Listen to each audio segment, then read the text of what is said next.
खुलुमबाय मानगोनां सायख'गिरि गेदेमा आरो खन्थाइ बिबार हान्जानि गासिबो सोद्रोमाफोर लोगोसे गासिबो रायजो राजा नोंथांमोन।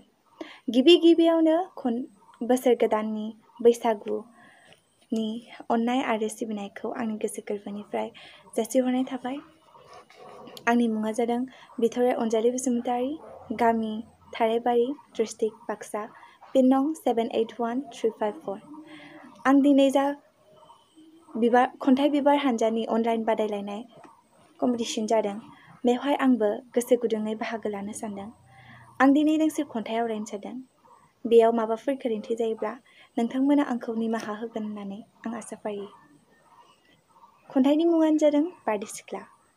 बे खन्थाइखौ आं दा आवरायनो आखायाव लाजेनबाय। बारदै सिख्ला। बैसागु सफैब्लानो बारदै सिख्लाया बिमानि न'आव फैयो। फैनानै बिफां लाइफां न' बां गासिखौबो बुस्रांहोयो। सिमब्रे सिमब्रा बुखार बुसियै खारबोदों हालाय हाफायै, लोगोआव हनै गावजोंनो स्रें स्रें लाबोफादों बारमोदाय।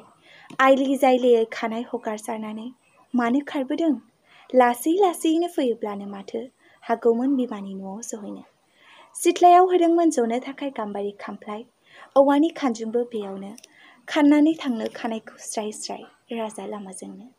बिमाया होगोन सनानि सना, बिफाया होगोन आखाइनि आसान, उन्दुनो होगोन गुरै एम, जनो थाखाय होगोन खामफ्लायाव, जानो होगोन माइब्रा माइरंनि एवनाय आखाइ आरो सौराय।